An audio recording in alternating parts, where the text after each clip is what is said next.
Hello, welcome to video number 2 of Positively January. And today I actually wanted to bring you some book recommendations. I know that it's easier said than done to be positive all the time, to look on the brighter side, to just not have this negativity weighing at you. And I am definitely an advocate of educating yourself on what that process means. And sometimes how I say something may not connect with you on a way that a book can, or something that somebody else says may not connect with you on a way that reading it from somebody else's perspective, or reading it yourself can help. So I just wanted to give you some books that have helped me in some kind of way. I don't want to get too personal because I feel like this could be a separate video. I'm very open about my life. I'm very honest about any and everything that people ask me, because there's really nothing for me to hide. And I always feel like any lesson that I am learning can also be a lesson that somebody else could be learning. So I'm always an advocate of sharing your pain and sharing your struggles and sharing your hardship, in the hopes that somebody else who I may not know is going through the same thing can hear it, absorb it, and then learn from it as well. So that's what this really is about. I'm giving you some books that I hope will help you. Some of them are spiritually based, as I've said. A lot of them are, because that's where my foundation is. I am Christian. I am a lover of God, and anything that I read and anything that helps me grow has to stem from Him, for me personally.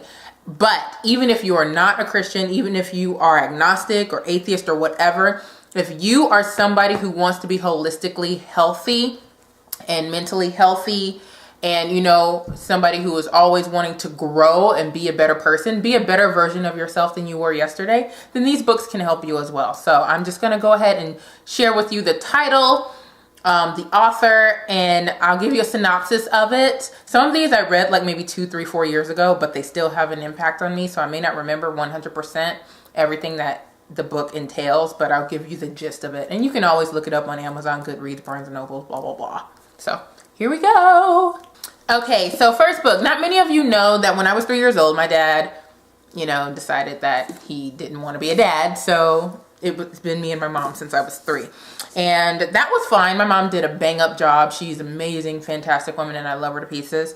But I didn't realize that I was harboring a lot of anger and resentment towards my father until I was probably about 22, 23. And I hadn't dealt with that because I didn't realize it was an issue. And so I joined this Bible study group at church, and they helped me realize that. And this was the book that helped me process through that. And it's called Life's Healing Choices. And it's by John Baker. It says, Life's Healing Choices, Freedom from Your Hurts, Hang-Ups, and Habits. And this is a book that really got me started on being healthier and being better. And what this book does is it takes you through 8 choices that you can make to get over your hurts, hangups, and habits. People are angry. A lot of people are angry, and angry people say angry words, and hurt people hurt people, And so that's what this is. It's just helping you deal with your hurts. And when you deal with your hurts, it's easier to be positive. There's a choice such as admitting need, getting help, letting go, coming clean, making changes, repairing relationships, maintaining momentum, recycling pain. And so this is just a really good book that helped me so much. I mean, I didn't realize how much anger I was harboring at that man until it was almost, too late. So this is just a really good book. Then I'm going to talk about these 2 books together because they kind of share in the same thing. This book here is called Changes That Heal by Dr. Henry Cloud. 4 Shifts That Make Everything Better and That Anyone Can Do. This book here is the book that helped me realize that people's reactions to my decisions are not my problem. For example, if I have decided that I can't make it to dinner at a friend's house because I am tired. I am physically, mentally tired, and I won't be much company. And I tell that friend, hey, I'm sorry, I can't make it. And then that friend is upset with me. That friend's anger is not my fault. because I have set what's called a boundary, and I know my boundaries, and the boundary is something that you draw that you will not go beyond to keep yourself healthy, which is where this book comes in. This is a book called Boundaries by Dr. Henry Cloud and Dr. John Townsend. When to say yes, how to say no, to take control of your life. A lot of the times why we're so bitter and so angry and so hurt and so upset is because we don't have decent boundaries set. We don't know when where our responsibility starts and where it ends. My responsibility starts with keeping myself healthy, happy, physically, mentally, and emotionally. I'm not saying go out and hurt everybody. That's not what I'm saying. But you as a person cannot control somebody's reaction to your responses. You can't. You can control how you deliver those your reaction to something or your response to something, but you cannot control somebody's reaction. That is a boundary. Knowing that, accepting that, and not trying to go above and beyond to protect something for another person that you have no business protecting, that's a boundary. And then these books go on to actually talk about various boundaries, especially this one because it's called Boundaries. And so it talks about, can I set limits and still be a loving person? How do I answer someone who wants my time, love, energy, or money? Why do I feel guilty when I consider setting boundaries? Excellent, excellent book. And they have boundaries for different ones. They have boundaries for dating, boundaries for parenting, boundaries for marriage, something like that. And then this book is boundaries is a part of it, but not the whole thing. This book changed my life. It's really just encompassing connecting more deeply with others to form truly intimate relationships, develop healthy independence from those you're connected to, i.e. parents or brothers and sisters, understand the good and bad in yourself and others, grow emotionally and spiritually to fully feel like an adult. A lot of times we are at the age of an adult, but we still act like children, or we're at the age of children and we act like adults. It's just amazing. So getting rid of all the gunk in your life really helps with being more positive and being more open and being more willing to grow and to change. Then this book here is more of a spiritual religious book by Mark Buchanan called Spiritual Rhythm, Being with Jesus Every Season of Your Soul. And this really actually is a book that I need to finish reading. I started it. And this is a book that introduced me the term spiritual winter. And for me, I was going through that a lot over the past few months. A spiritual winter is when you feel the absolute farthest you can from God. And when you feel so distant and so cold and so closed off and so numb. And I have felt that. Let me see if I can get it to focus. There we go. I have felt that quite a bit. And this book kind of helps you deal with that. And it kind of actually gives you permission to experience that process. So I really, really love this book too. This next one is by a woman who I love to pieces called Stasi Eldredge. And she has a book called Becoming Myself, Embracing God's Dream of You. And this book actually encompasses just learning who God wants you to be, what he expects of you, what he wants of you, and just coming into what God is dreaming of for you to accomplish with your life. It says, God has dreams just for you. Becoming Myself is a hope-filled book for anyone who wonders if her life will ever change. This is for women, by the way. If she will ever change. In Stasi Eldredge's most intimate book yet, she shares her own struggles with self-worth, addiction, her past, as she shows readers how God is faithfully bringing us to a life of freedom and wholeness. God desires to restore us, and he is able to restore us, the real us. As he heals our inner life, he calls us to rise to the occasion of our lives. The most important journey any woman can take is the one into becoming her true self through the love of God. It is a beautiful paradox. The more of God's,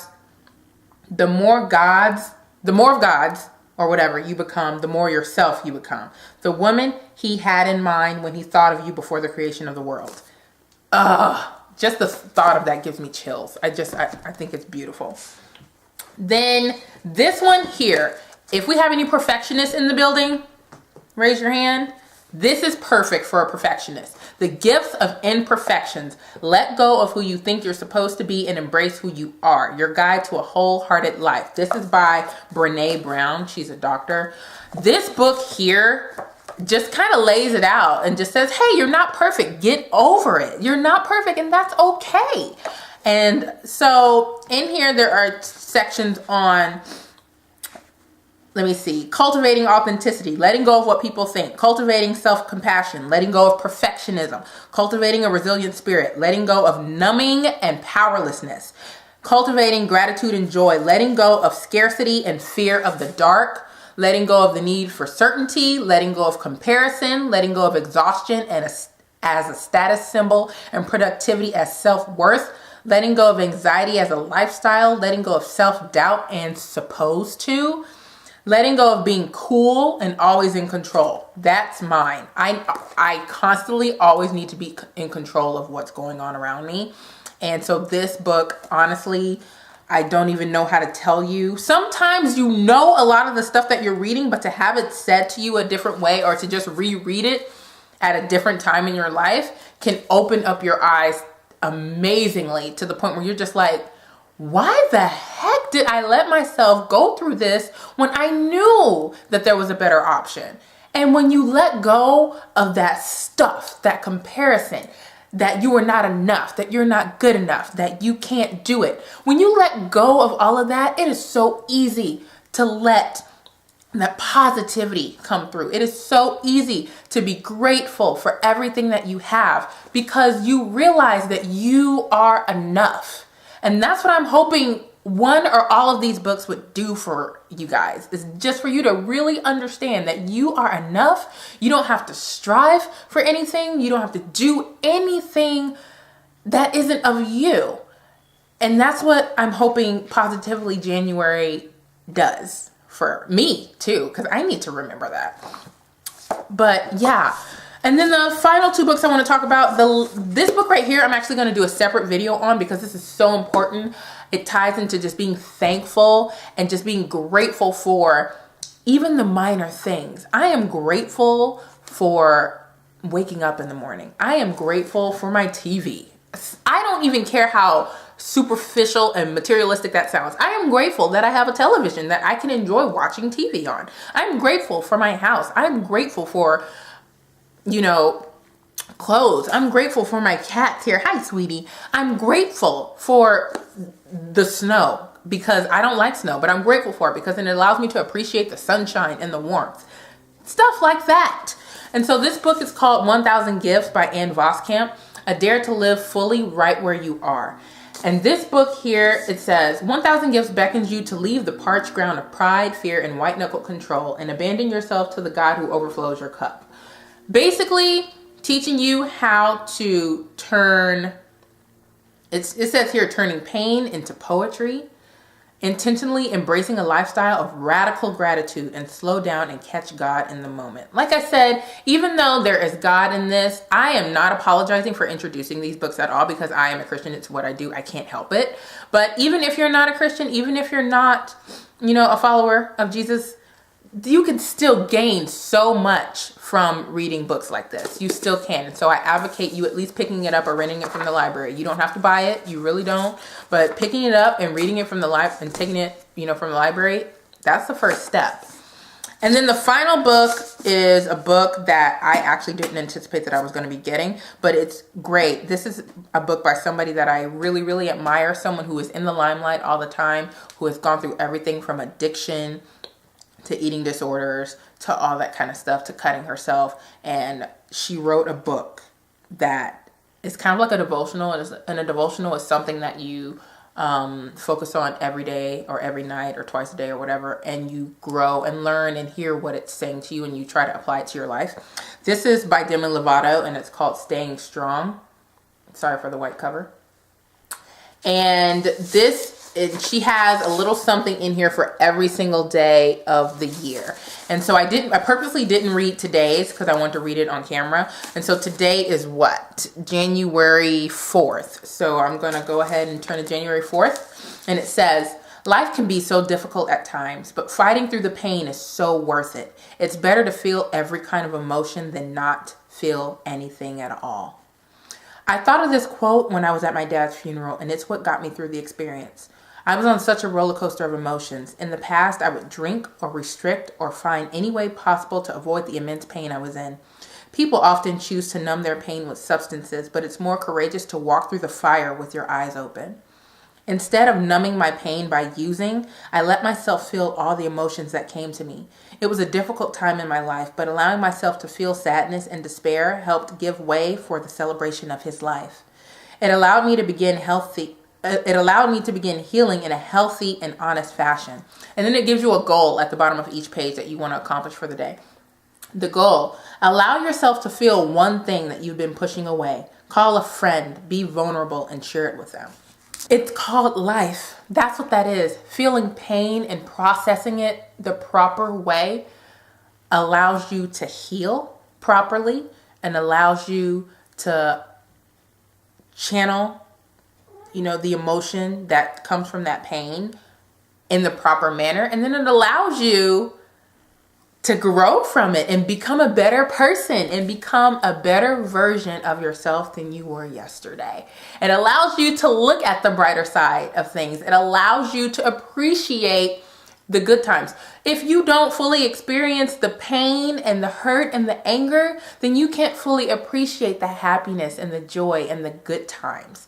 And that's what this is all about. Positively January. And so those are my book recommendations for you guys. This video is probably a mile long, and I don't apologize for it because I feel like this is just so important and I want this to be a helpful thing for you guys. So those are my book recommendations. I hope they help.